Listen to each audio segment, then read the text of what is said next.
التعلم والتعليم والتذكر والتذكير والنفع والانتفاع والإفادة والاستفادة والحث على التمسك بكتاب الله وسنة رسوله صلى الله عليه وسلم والدعاء إلى الهدى والدلالة على الخير وابتغاء وجه الله ومرضاته وقربه وثوابه سبحانه وتعالى.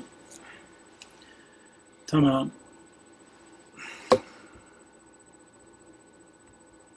I hope everyone had a good weekend, inshallah.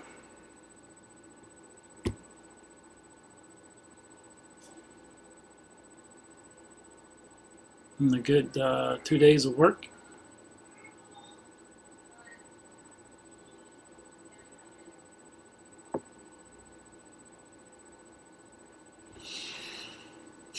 Okay, before we get started, are there any questions about anything that we have gone over?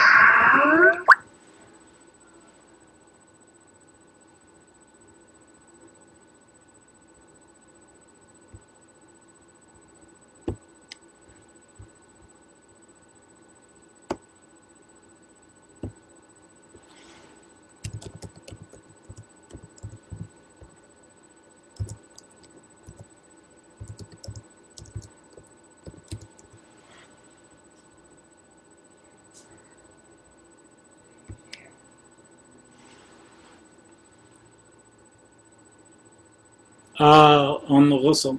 Well, alhamdulillah, I have created, you should have gotten a invite to join the Google group for this class. And in that, I've uploaded a document that has basically on it all the classes that we've done up to last Thursday.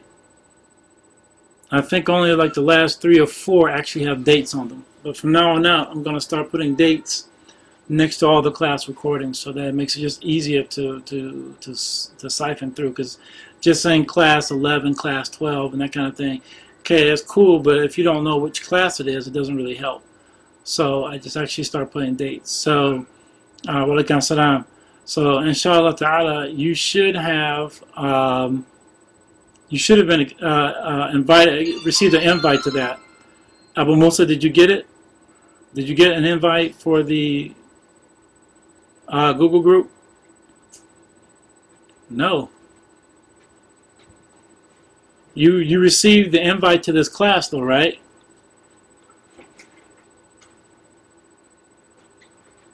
Or are you using an old link? Well, see, if you receive because the same mailing list I used for for this class, I also used for the Google group. But inshallah, I'll resend it to you immediately following this class, so that you can be okay.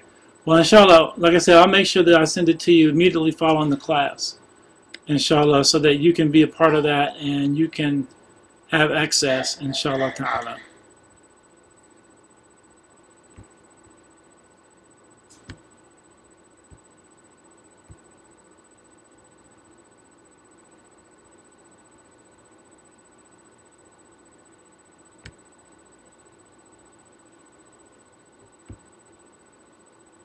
Okay, just one moment, please.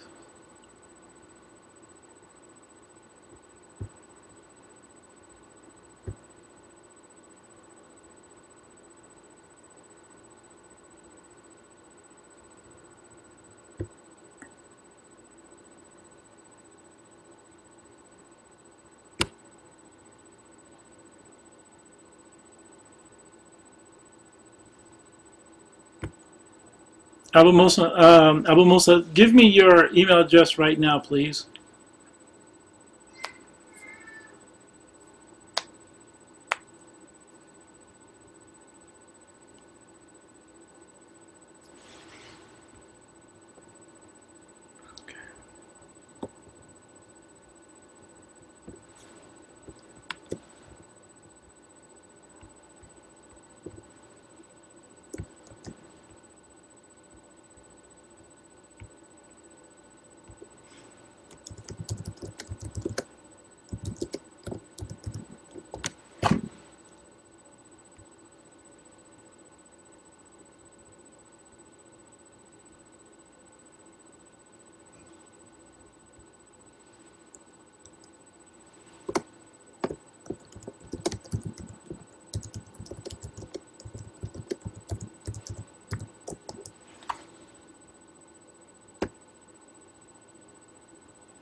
Okay, so inshallah you should have it now.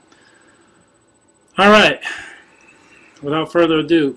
So last time we were in class, Bismillah ar-Rahman ar-Rahim, wa alaikum salam, we were talking about those things that break the wudu. So today, inshallah, we're going to talk about those things that are impermissible for one to do when A, they don't have wudu, and B, when they don't have ghusl. Okay? Now, so the first thing that is not permissible to do when you do not have wudu is prayer. Okay? This is why it's incumbent that we are very certain about our wudu. However, as we mentioned before, if one has a bit of doubt as to whether or not they have wudu, like you think to yourself, did I break wudu? Did I touch my wife, or did I touch my husband, or that lady at the grocery store? Let me see. Did I pass gas? Let's see, was that before or after I made wudu? When did I say I used the bathroom, but was that? See, that was before the, after the. You know, when you get into these kind of things and you cannot pinpoint exactly when you lost your wudu, then you still have wudu. Because you're in a state of what? Shak, or doubt. So the thing is, you have to have what? Yaqeen. Now, it can be that you may think to yourself, okay, I have wudu. Then you say, Allahu Akbar, and begin your salah. And then in the middle of your salah, you remember, wait a minute, I used the bathroom about 15 minutes ago. At that point, you have to say, Assalamu alaikum wa rahmatullah, stop the prayer, and then go make wudu. Okay? Very important. Is it a sin against you? No, because you were in a state of doubt. You weren't certain, but you became certain as the prayer went about, which is kind of bad because you should be focusing on the prayer and not still thinking about the wudu. But let's be real, it happens. But once you are able to ascertain the fact that when you actually broke your wudu and that you are no longer in a state of wudu, you cannot pray. So if you are in a state of prayer, you've already begun, then you have to stop. Now, here's a little quick, a little something to help you out here. Let's say, for instance, you were making salah. You went into ruku', right? The bowing position. And let's say you broke wind. Now, let's say it was silent. Nobody heard it, but you know you farted. Oh, excuse me, you passed gas. So when you bent over and it came out, the thing to do is not just turn around and leave the ranks, because then everybody knows what you did and the people probably laughing at you and thinking whatever about you, right? The thing to do is to cover your mouth and then move very quickly, because then it seems like, okay, this guy's about to throw up. And people will get out of your way when they know you're about to throw up. Right?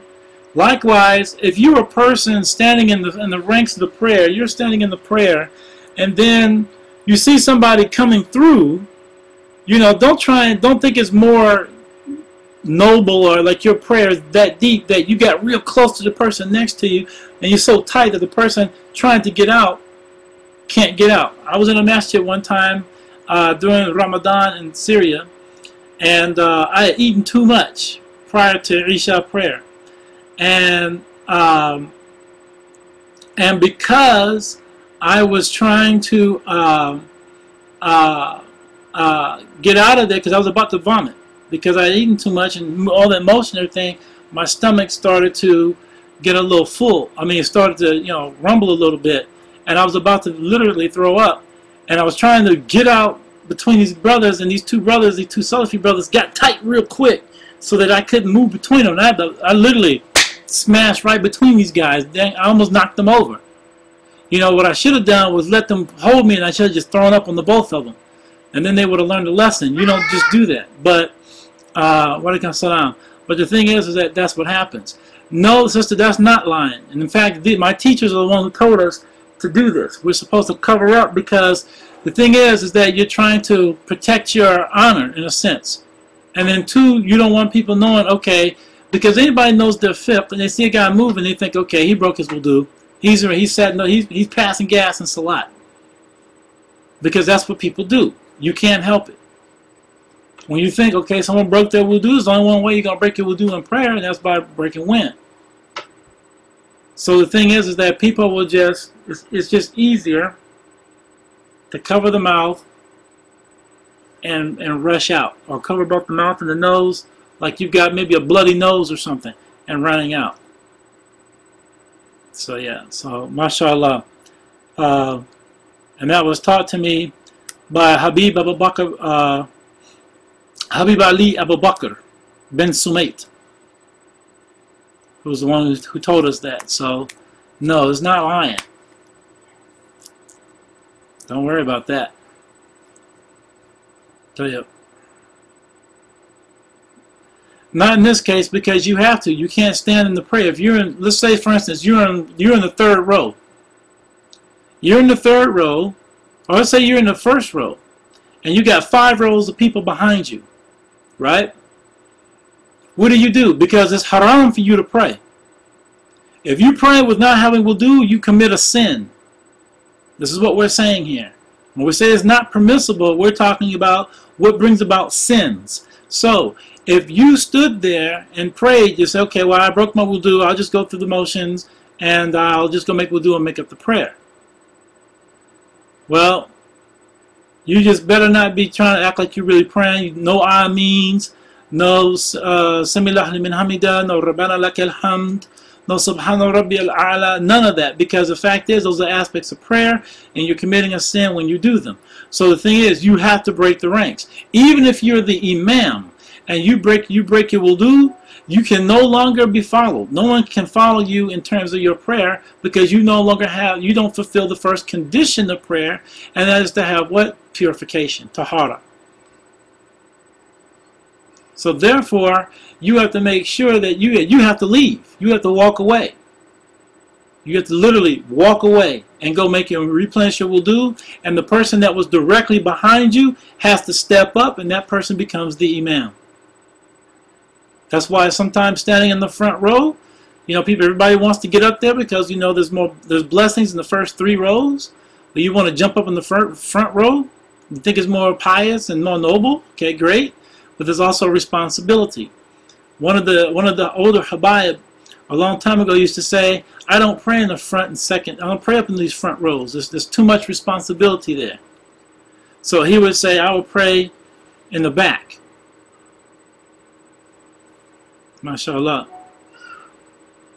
Am I back on? Do you see me?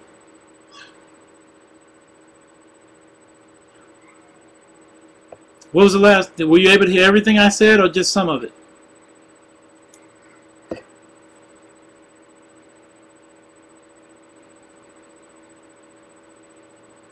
What was the last thing you heard me say?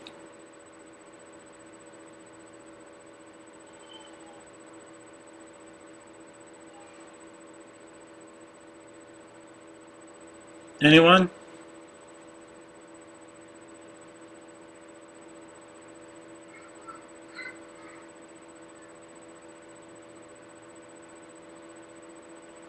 Okay, so I was saying that the imam can't be followed because the fact is that he doesn't fulfill the first condition of salah, which is to have what? Is to have be purified. And that's why I said that once the imam has to leave, then the person directly behind him has to step up. Okay? So that person has to step up, and when that person steps up, that person becomes the new imam. Okay? Now, the thing is, so those people who like to pray in the first, second rows or whatever, yes, there's a lot of barakah there, but there's also responsibility in those rows. And one of the older Habayib used to say that, I don't like praying in those front rows because there's too much responsibility. So he says he prays in the back. Now this man is very, mashallah, very knowledgeable in his fiqh, very knowledgeable in the areas of the heart. He's very knowledgeable with everything, all the way around. But the thing is, instead of trying to be in the front row, like you see people fighting to get to the front row, to be behind the sheikh, or to be up there, because this is the best place to be, or whatever the case may be. The thing is that there's a responsibility that has to be met. and you better be able to meet it. So, mashallah. But anyways, so again, if you have to leave because of the loss of wudu, then you have to leave because of loss of wudu. And if you're in the first, second, or third row, then you have no choice. Or I'll give you another situation. When I was in Tarim, I was praying in the second row, and there were about 7 rows behind me. I had my oldest son with me at the time, and he'd probably be embarrassed if he was here to hear the story. But while we were praying, he pulls me by the leg. He says, "Baba, Baba, I gotta use it." And I said, "What?" I'm in my mind. I said, "What?" And I didn't say anything. I just kept standing in the prayer. Then I saw him grabbing himself, and he was moving up and down and shaking and just, "Baba, I can't hold it. I can't hold it." Now, what do? Do I worry about breaking somebody else's prayer or letting my son urinate in the masjid? You got to go straight through there. And there's no itham against you. And there's no itham, meaning there's no sin against you, the person praying, or a sin against me for cutting in front of you, because this was a necessity. This was a necessity. You see what I'm saying? It becomes a sin when you're casually just walking in front of somebody.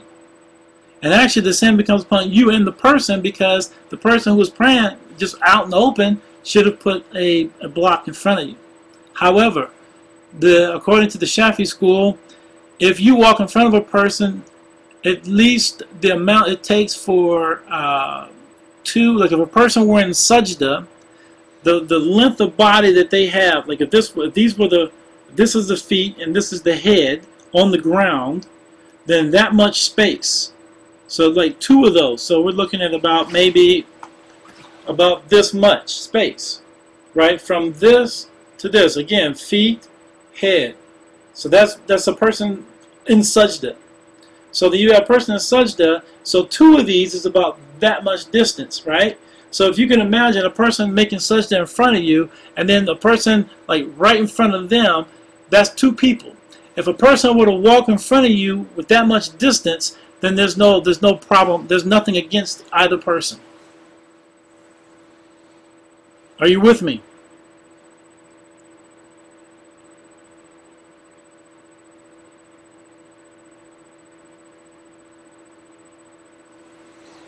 Okay. Tell you.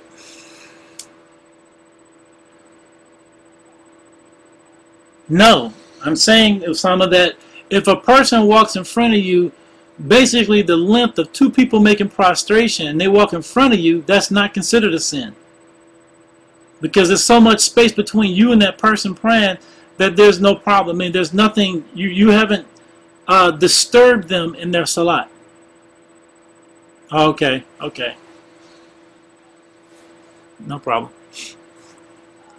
Tell you.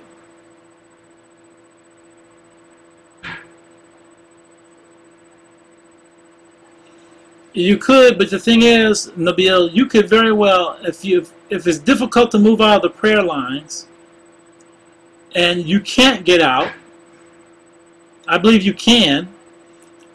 I think there's always a way. It just depends on you and how aggressive you are. But if you really cannot get out, or it's too far for you to make the move or whatever, then you have no choice but to go through the move. So you make the intention, I'm not praying. I'm just going through the motions, and that's exactly what you have to do.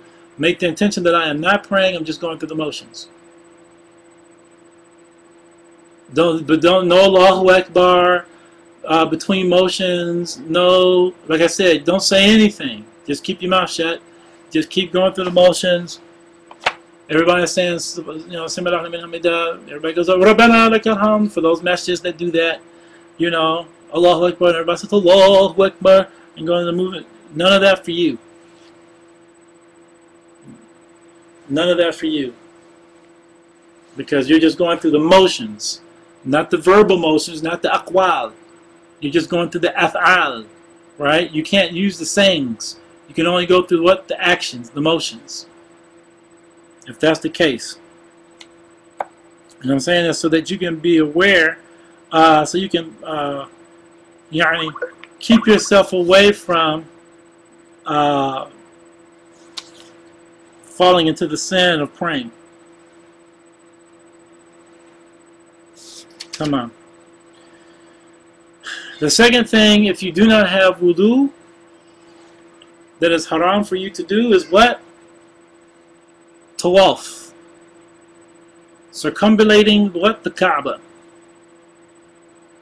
Okay? Again, you break wudu, right? You have to what? Stop, go make wudu, come back, and then begin again. Now, one of the things about having to make wudu. I mentioned to you last class when we were talking about this subject that we know that according to the Shafi school of jurisprudence, that if a male or female touch each other that are not unmarriageable kin, that it breaks the wudu, provided it's skin-to-skin contact.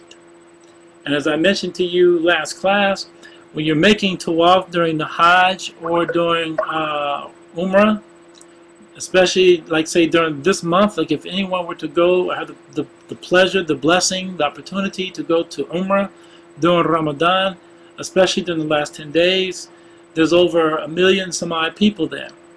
And so when you are walking through, you're going to get stepped on by a lot of women. You can't wear shoes, right? You can't wear your flip-flops or whatever. So many times you wind up getting stepped on. And as a result of getting stepped on, now, according to our school, guess what? That wudu is broken. Now, anybody who's ever been on Hajj or Umrah, you know that the bathrooms are very far away. The bathrooms are very, very far away from the precinct. So that's a long trek to have to go make wudu because a woman or a male touched you. So in this case, this is where, as one teacher in Syria would say, that the madhab, the Shafi school, begins to broaden itself and it accepts the position of another school. So in his mind, because when we told him, said, oh, we just take the positions of the Hanafis or the Malikis. He said, no! This means your madhab becomes outside. It begins to become wider. It opens up and it accepts the rulings as its own, meaning it's still a Shafi position, that we can take it because of the hardship that it would present. So we take it. So alhamdulillah. Now, if we follow the position of Ibn Hajar al-Haytami, rahimahullah, right, one of the major people of our school, he says, Shafis do not take any dispensations. We don't take one. We just, this is the way it is, and that's the way we're going to do it. No dispensations whatsoever. But, you know, alhamdulillah, barakallah, Imam al-Ramli doesn't agree with that position, as do a lot of other scholars as well. So anyways, so in the case of a woman or a male touching you and that normally breaking your wudu, we take the position, or again, our school opens up and accepts the position of dispensation from another school, and from that perspective, we don't have to go and make wudu again. However, if you break wind, or something comes out of you from either body part or private part, whether it come out of your penis or come out of your anal area or it comes out the vaginal area, if something should come out, the wudu is what? Broken. And in that case, there is no dispensation. You've got to stop and go make the wudu.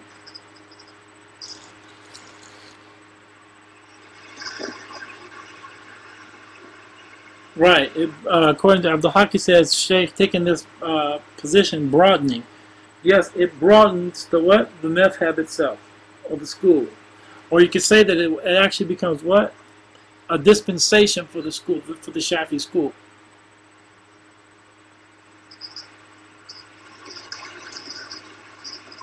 Can you inform about what would be the best position if you don't make the niyyah for Siyam? If you don't make the intention for the Siyam, you just have to make it up as a make-up day. You still fast for that day, And then at the end, during the month of Shawwal, you just fast that first day, or however many days you missed. To me, there is no taking position of another school in that, as far as that's concerned. Because even Sheikh Omar Hussein al-Khatib, one of my teachers in Yemen, was asked about the ability for a person to make their intention at the beginning of Ramadan for the entire month, as the Malikis do. And he said, if you're going to do that, but the thing is, you have to learn all of the rulings concerning fasting from the Maliki school in order for that to be valid. You can't just jump around from madhab to madhab to madhab like that.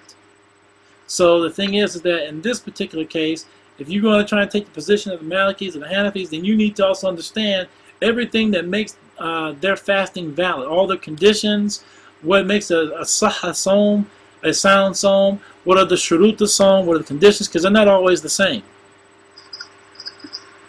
Because even the conditions for wudu are different. And between, I know for the Hanafis and the Shafis, it's much different, and the Malikis for that matter. So you can't just jump.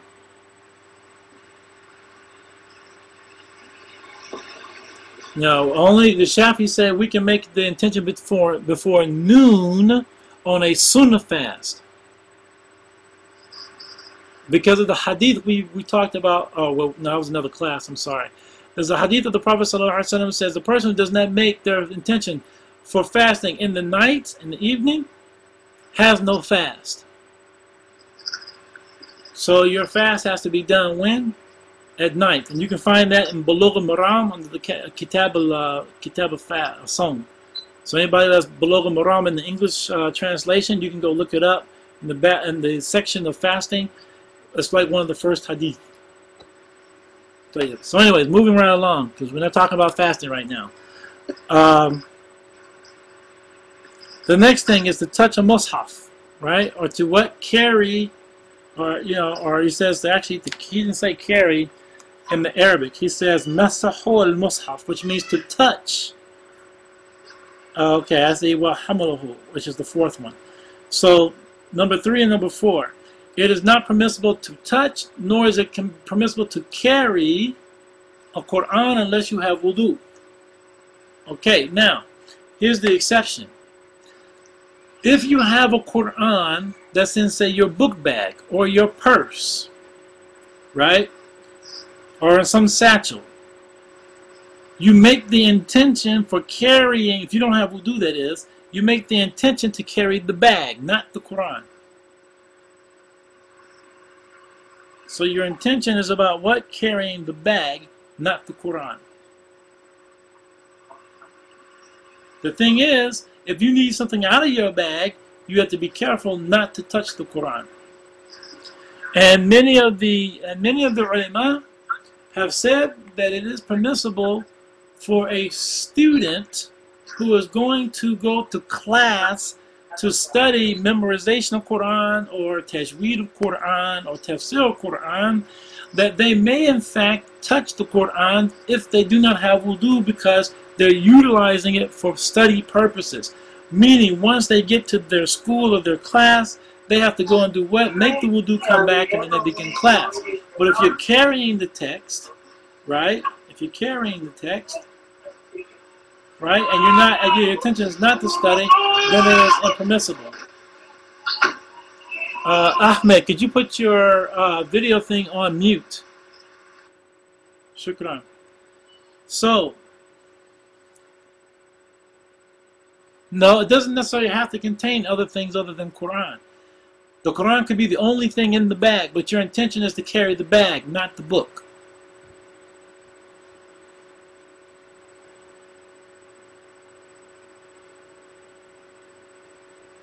Okay? So obviously, this also goes for any state that you have where you're not what? When you're no longer in a state of wudu. Okay. Now, what if you want to recite Quran in a dua? Like for instance, some of the ulama have said that like when you're making dua, if you say, "Oh Allah, in the name of Qul Huwallahu Ahad, Allahu Samad, Lam Yalid wa Lam Yulad wa Lam Yakul Lahu Kufuwan Ahad," I ask that you bless me with a new job, or bless me with a good wife, or bless me with a good husband, or whatever it is you're looking for. Right? It's permissible, even if you don't have wudu, because the intention here is not necessarily the recitation of Quran.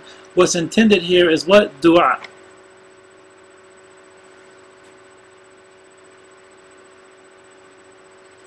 If your wudu breaks while you're carrying the Quran, and the best thing to do is to put it down and go make wudu. If the situation presents itself where that is not possible, and you've got nowhere to put it, then you have to carry it, because what at this point it's out of necessity. It's just out of necessity. If you want to use a Quran stand and you don't have wudu, then your intention is to carry the stand. You understand the principle?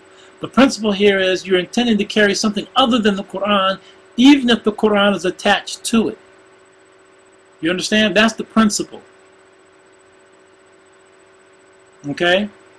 So if you don't have wudu and the Quran is on a stand, on another book, on a sheet, in a pillowcase, or if it's in a wrapped up in a towel, or if it's in a book bag, the principle here is as long as it's not connected to you, right, and it's in something else, and you can be connected to something else, and the principle here is that you make intention to carry that item for which the Quran just happens to be in.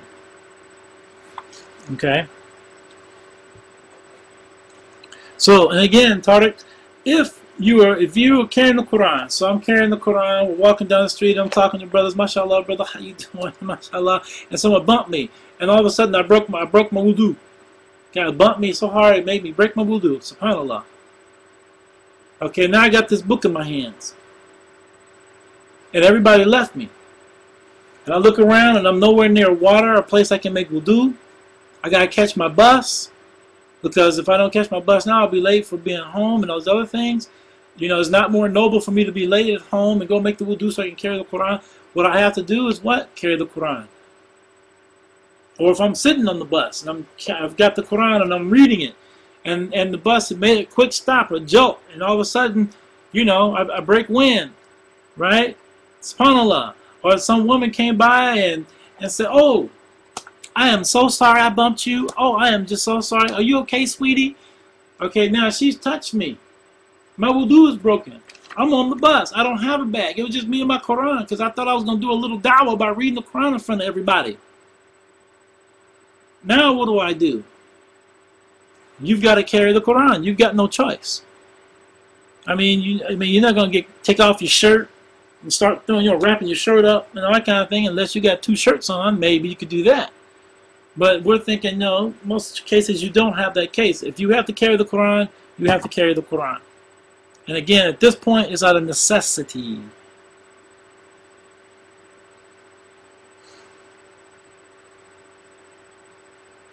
No, so what I'm saying is that if the Quran isn't wrapped in anything, okay, and you use a cloth over your hands to move it, is it permissible? Okay. The thing here is, all right, what are you intending? Are you intending to carry the cloth, or are you intending to just put something on your hands to move the Quran? Right? And in fact, as I think about it, some scholars say, yeah, that is okay to do as long as you don't touch it. But even still, if you intended, for instance, to carry the Quran in a bag and you don't have wudu, then it's impermissible. You see what I'm saying? Your intent is to carry the Quran. You're trying not to do it with skin contact. You just want to carry the Quran. So if your intention is to carry the actual Quran and you don't have wudu, even if it were in a bag, and your intent is to carry Quran, that is not permissible. What is permissible is to say, I'm going to carry the bag, and the Quran just happens to be in the bag. So likewise, if you try to take a towel or a scarf and you grab the Quran to try and move it someplace, and your intention is to move the Quran, then that's not permissible. If your intention is to carry the towel or the scarf, then it becomes permissible.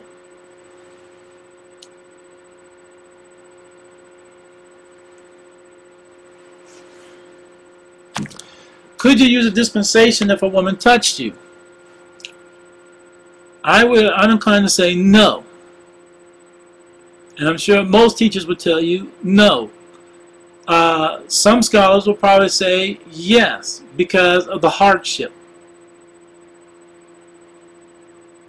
Because of the hardship, many of the scholars will probably say yes. So you're going to get that. The answer to that question will depend upon who you're talking to. Because again, some scholars will say yes, you can, and some scholars will say no, you can't. And they'll say that, well, you know, if it's out of necessity, there's no sin against you. Because you had no choice. You had to carry the Quran. So remember, some things that are haram become permissible based on what? Necessity. Okay?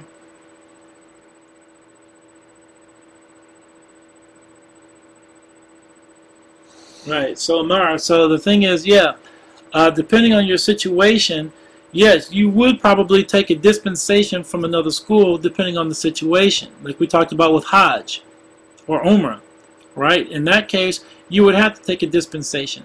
But in other cases, the ulama discourage madhab jumping.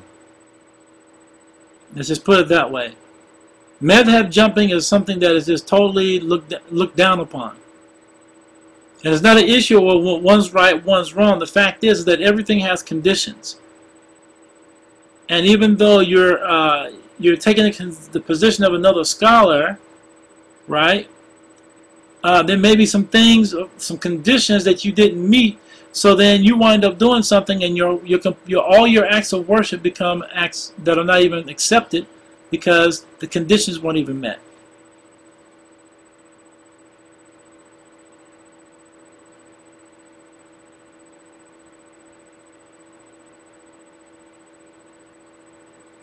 No. So here's the thing. The question is, does the same rule apply for those books, or those Qurans, Mus'hafs, right, that have more English or more other language than Arabic? Now, we said that anytime a book that has Quran in it, if it has more Arabic than it has any other language, right, like for instance the tafsir, because the tafsir has the Quran in it, but guess what? It has more ayats in it. So more Quran is being utilized throughout the tafsir. So that book is what we're talking about. That's the same as a standard Arabic Quran. However, if the Quran, that book that has Quran in it, has, say for instance, more English than it has the Arabic, because the Quran is only in Arabic. Anything with another language, if it's all Spanish or all English or all French or all Urdu or all of the like Malay or whatever, then the reality is that's not a Quran. That is a possible translation of what the Quran might mean. That's what that is. The Quran is in Arabic, as Allah subhanahu wa ta'ala pointed out, that this Quran is in what? Arabic. It's in Arabic. So now, if the English is more, or the other language is more than that of the Arabic, it's not even considered to be a Quran. So this rule doesn't even apply. You could touch it all day long with no wudu. You could probably, you could be in a state of major impurity, in a state of janaba, and be able to touch that same book. Flip through the pages and everything. Why? Because it's not considered a mushaf. Come on. Are you all with me?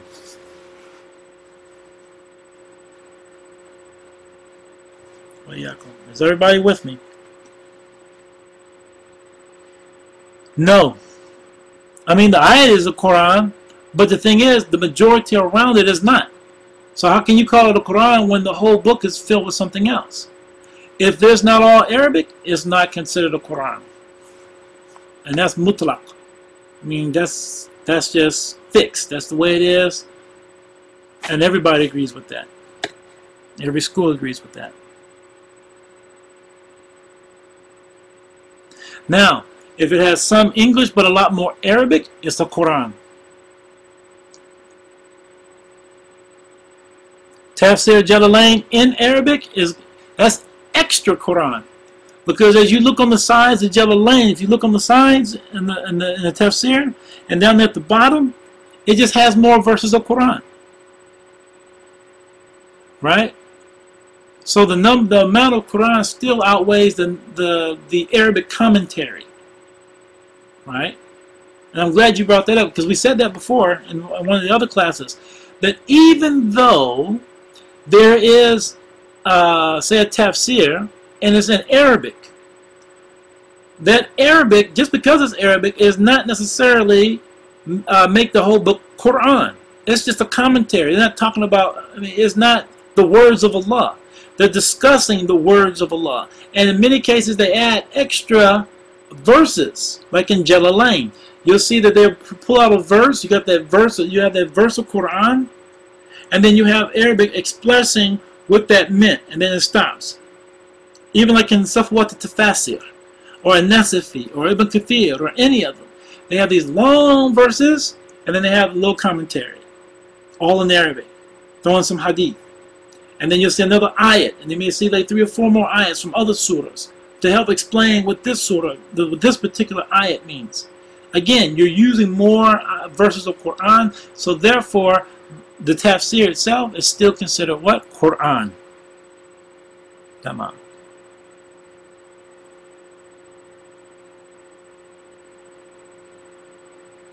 If it's considered if it's a tafsir book and it's in Arabic, chances are it's going to have more verses. So any of the major books that you know of that are tafsir books, you can't touch them without having wudu, period. Unless you find one that has more Arabic in it than discussion and less verses of Quran. It may exist, but I mean, I don't know all the books that are out there either. But if you find one and there's less verses of Quran in the commentary, and there's way more Arabic discussion than there actually is Arabic Quran, right? The Quran, then it's not considered a Quran. So you can touch the book all day long without having wudu.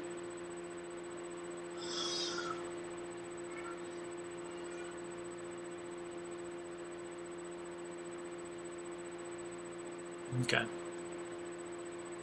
Are you guys, is everybody able to hear me? Because Ahmed said I've been frozen for a while.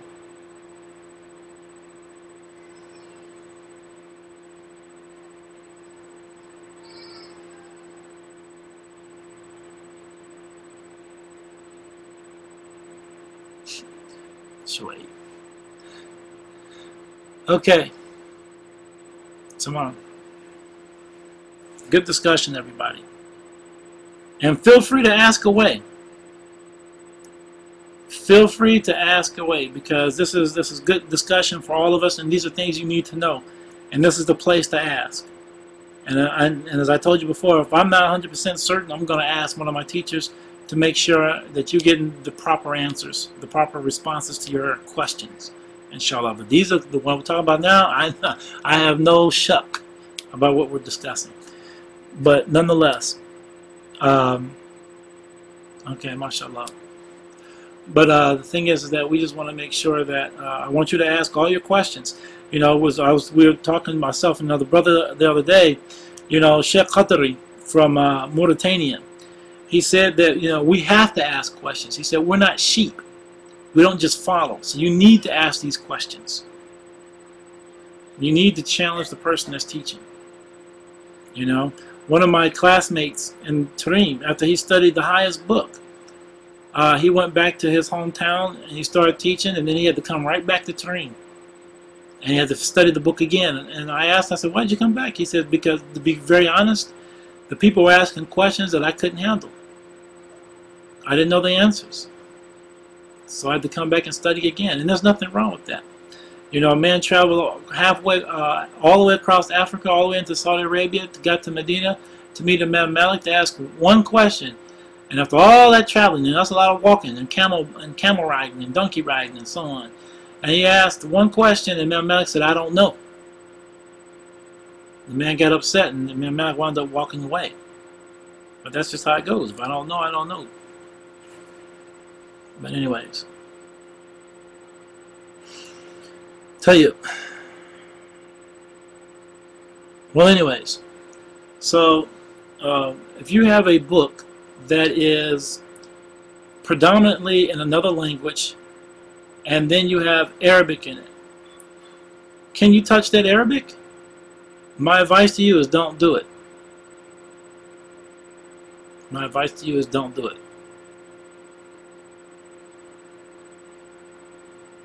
Out of respect for the book, out of respect for the Arabic, right?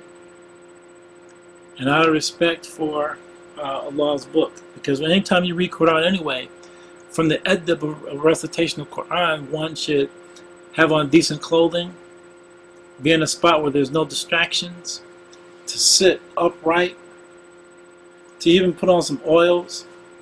I mean, some people like to burn a little incense and then read, because you're reading the words of Allah and you should be focused, right? So, and you have to have what wudu. You have to be in a state of purification. So these are the adab of recitation of Quran, reciting the Quran when you have it in front of you. And reciting it in front of you is better than reciting it from memory. Why? Because you're looking at the words of Allah subhanahu wa ta'ala, and this is the position of Ibn Kathir. So out of adab, the best thing to do is not to touch the Quran without any part of it. No part of it when you don't have wudu, regardless if you have a text that has more language, more foreign language than you have the actual Quran. So yeah. All right. So those are the 4 things, and it's just that we only have 2 more minutes left in our class.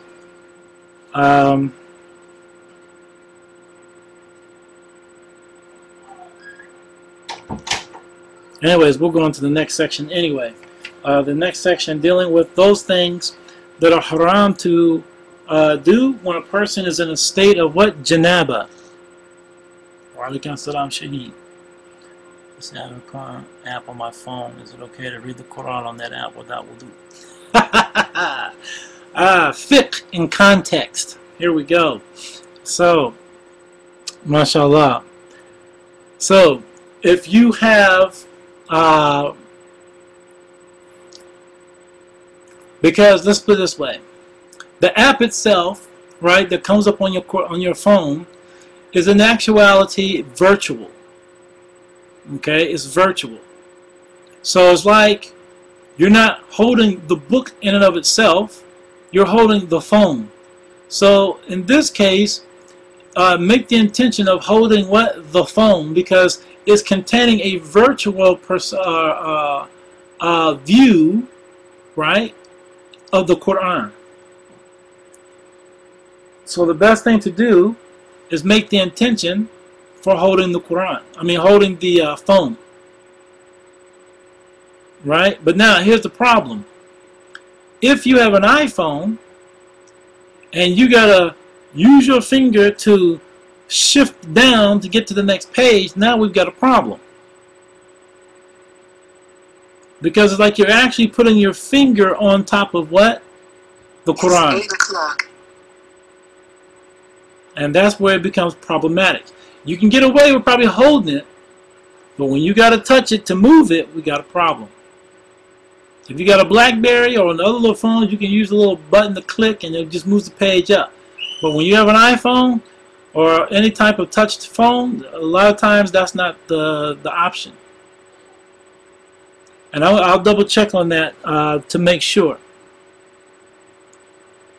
But that's fiqh in context of where we live today. I love it. So alhamdulillah. So inshallah we will I will double check that, and by Thursday inshallah I'll have, if there's anything different than what I've said, I'll definitely present it, inshallah. Alhamdulillah. Just try it until between now and then. Just make wudu before you use the Quran on the phone, okay?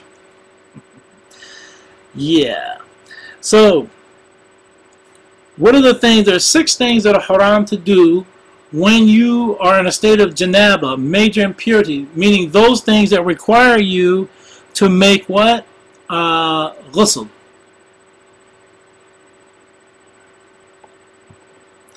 Alright. I'll answer that right now. Sister Samay asked a quick question because I brought up the issue of incense, and I'll just go ahead and answer it real quick. She asked, does burning incense break your wudu from the smoke when it gets in your mouth or it goes up your nose?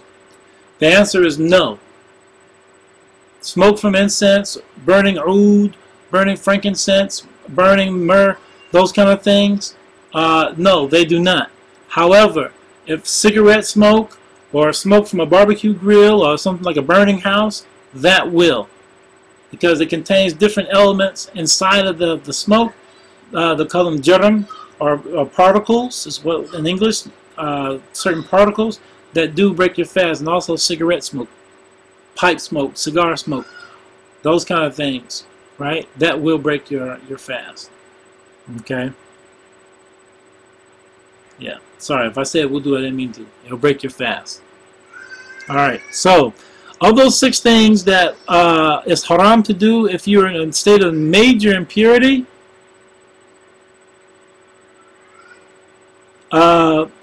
is 1 salat, tawaf, touching the Quran, carrying the Quran, which is the same as wudu, with the addition of what? Labathu fil masjid, wa qira'atul Quran. Okay? Now with wudu, we said you could still what? You could read the Quran. But when you lose your ghusl, or when you're in a state that requires you to make ghusl, then one has to do what? One cannot recite Quran. Number 5, remaining in the mosque. Right? It says that a person who has is in a state of major impurity. If you go into the masjid, you can't just sit in there. You can't just have a seat. Especially if you're a woman on her menses. Right? Because menses is something, once it's complete, it requires what? Ghusl. If you're in a state of postnatal bleeding, you can't go into a masjid. Now, let's talk about that for a brief second. Masjid. A masjid is a place of worship that is owned by the Muslims. It's not rented. Okay? If the facility that we're praying in is called a masjid and is rented, it's not a masjid. A masjid cannot be rented, because rented means if you don't pay the rent, the landlord seizes the property. Right? That's not a masjid. A masjid is owned. Anything else is a musalla. Even though people say, man, I'm going to the masjid. Reality, it's a musalla. If it's being rented, right? It's a musalla. Paying taxes on the land, that doesn't qualify. That doesn't negate it being a masjid. Right? You own the property. The Muslims have to own the property. Tell you. An Islamic center, if you call it an Islamic center, right, then again, it's not a masjid. It's an Islamic center. It's not a masjid. Now, trust me, you'll get into fights with people about this, because some people don't understand what a masjid is versus a musalla. If you call it the Islamic center, then it's not a masjid. And the place that you pray in is a musalla. If you're calling it a masjid, then it means it's a land, it's property that is owned by the people, by the Muslims.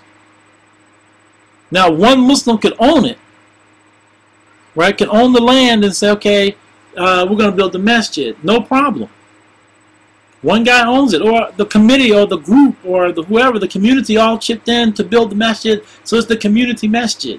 No problem. But the minute that you have a lease that you have to pay, it's not considered a masjid.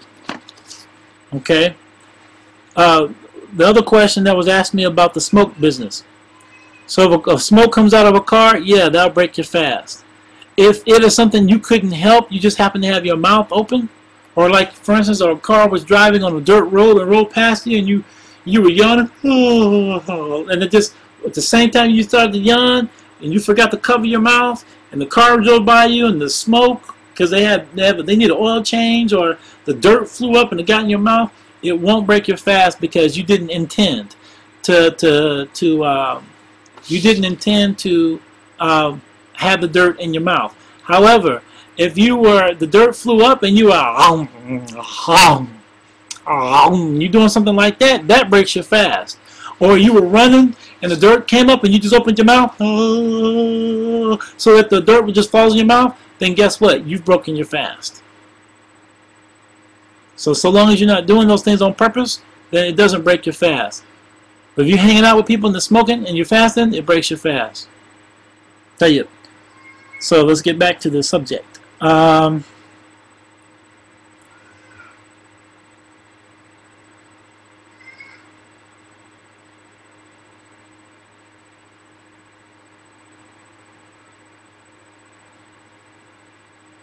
Okay, if the masjid is a multi-story building, if the spot that you own, that you're calling the masjid, if it is owned by the Muslims, then it's a masjid, meaning nobody can take it away from you.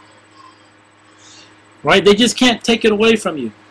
Obviously we've got these things in America called eminent domain, which means if the government feels like we can use that land for some reason or another, they can just take it. They have the right to just snatch it from you. Right?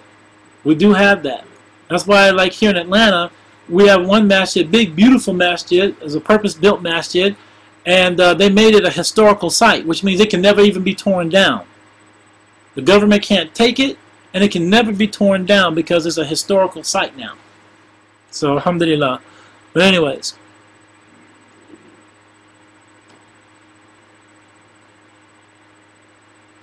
So I'm looking at your questions.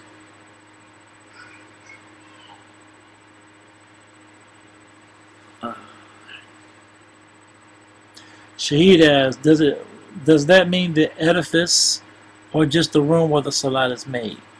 I'm sorry, Shaheed, my vocabulary is not that vast. What does edifice mean?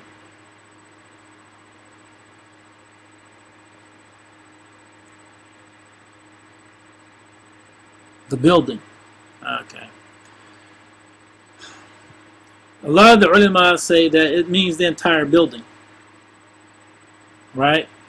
But I also understand that here in the United States, a lot of times, where we will set up a masjid in an office park. Right? The thing is, an office park means that you're paying rent. That's a lease, so it doesn't count. It's not a masjid. Again, it has to be what? Something that is what? Owned. It has to be what? Owned.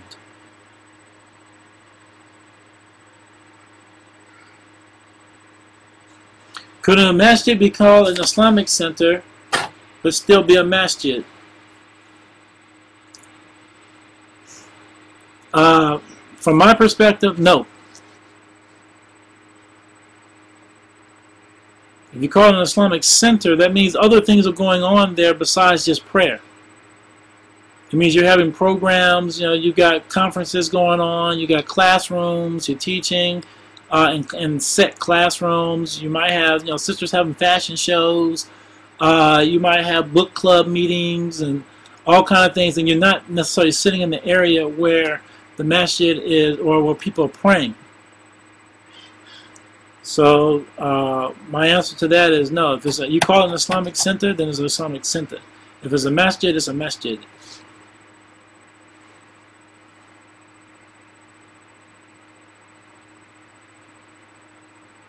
So the thing here is, if it's a masjid,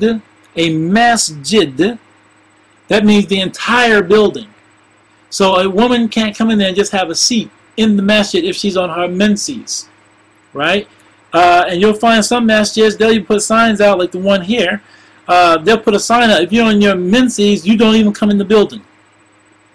I think it's a bit rude, but that's what they have outside. If you're on your menses, don't even come in the building. If a woman who has menses has to come into the masjid, she comes in, but, and I don't know why, but in the books it says if you come in one door, you have to leave out a different door. You can't leave out the same door that you came in with.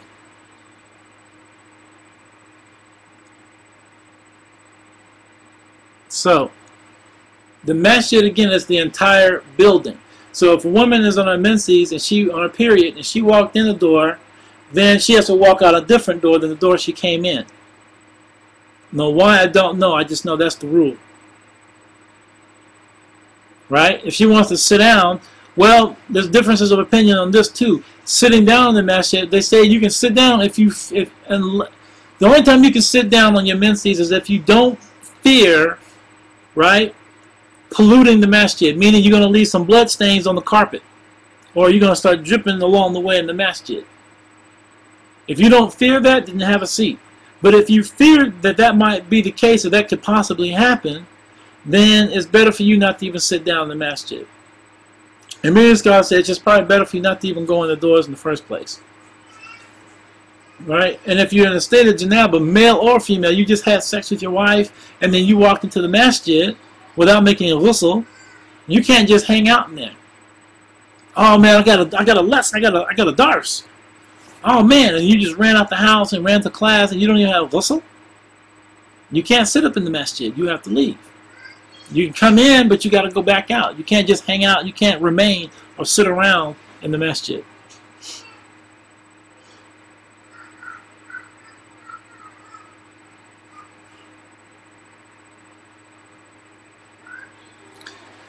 No. The prayer area in an Islamic center is called a musalla. That's it. It's just called a musalla. These are still some good questions because these things only exist in the Western world. This doesn't happen in the Muslim world. They don't have Islamic centers in Syria. They don't have Islamic centers in Yemen and Saudi Arabia and Jordan and so on and so on. They have masjids, right? They have special halls for everything else. So this phenomenon only exists here. So from my perspective of being in the Middle East, no, these are not, you can't call an Islamic center a masjid. But I'll double check on that as well, inshallah.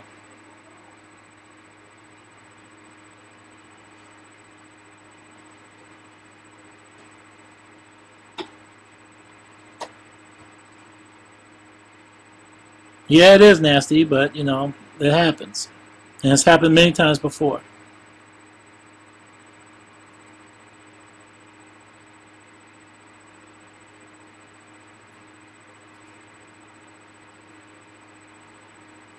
Can a woman sit in the musalla of a masjid, of an Islamic center? Yes.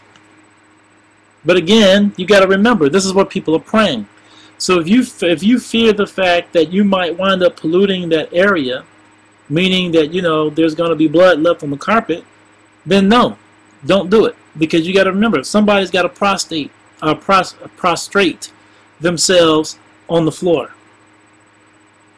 So you don't want to filthy the masjid is the point. And anything we say that, you know, and again, in the book, the Arabic, it says, or you see the Arabic right here in front of you. It says, وَيَحْرَمْ, right? وَيَحْرَمُ عَلَى جُنُبْ سِتَّ أَشَاء, right? يَحْرَمْ. What does يَحْرَمْ mean? Haram. Not permissible. That's what it means. As you see right up here, it says وَيَحْرَمْ عَلَى جُنُبْ سِتَّ أَشَاء. So to Sister Samaya's question, is it haram, penalty, like penalty in hellfire? It's a sin. It's haram. So if you do it, it's haram. If you pray, you make tawaf, you touch or carry a Quran in and of itself, if you linger in the masjid, right, and you're in a state of major impurity, then you committed a sin. And the last one is what? Qira'atu Quran.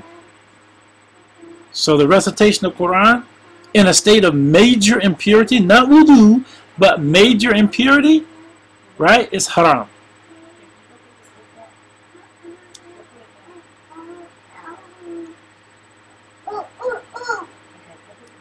No problem. All right, I have to stop here because I wanted to finish that section. I didn't want to leave it for for Thursday. I wanted to finish it, but it is getting close to time for all of us, or for those of us in this area, to break our fast and then pray Maghrib. So I'm going to have to stop here, inshallah. And again, if you have other questions, please feel free to give me send me an email, and inshallah I'll be sure to answer it. So just so I can remember, I have to come back with an answer about the Islamic centers being considered a masjid. That's number one. And I think there was one other thing too. Someone asked me a question about, let's see, the masjid being multi-story.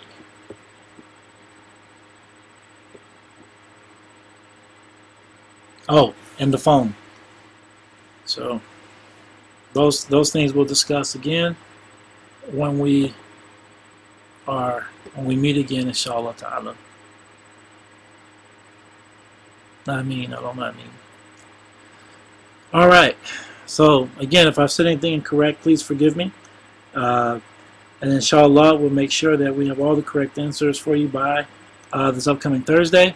Inshallah, please continue to bless me. Although I'm pretty fixed about the things that I've mentioned today. But inshallah, just for good measure, we'll make sure that there's nothing that I've overlooked, or if there's something that I'm just totally off mark on. So we'll see, inshallah. May Allah continue to bless all of us, continue to strengthen us, continue to bring us closer to Him. May Allah subhanahu wa ta'ala continue to strengthen you all during your fasting, and that inshallah you won't be concerned about the pains of hunger, but you'll be more concerned about with the fulfillment of ibadah, and that you'll be concerned more with increasing yourself in worship to Allah subhanahu wa ta'ala, and you'll be concerned more with the reflections of the gifts that Allah has given you and given us, inshallah. And again, inshallah, we put what we've learned into practice so that Allah will bless us with that for which we do not know. So as the saying goes, if you practice that for which you do know, Allah blesses you with knowledge of that for which you did not know. And so may Allah bless us with much knowledge of things that we had no idea about. And may Allah continue to allow us to be people of haqiqah, meaning people of reality, that we understand the reality of the things that we do, and that we're not bound to the social preferences or cultural preferences of different cultures and different societies.